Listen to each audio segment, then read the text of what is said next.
Alright guys, so we're going to do a short pull in the 2019 Terrain SLE.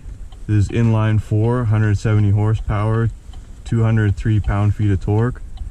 And we're doing it in front wheel drive right now.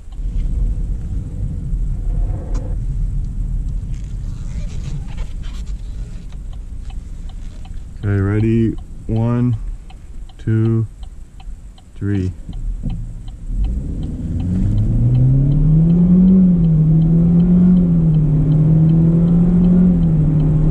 It's gonna do 150. You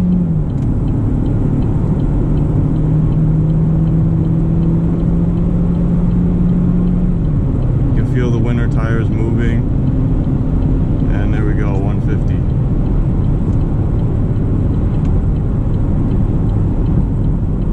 So like I said, this is the SLE. All-wheel drive option is available on this car as well. But that's it for that pull.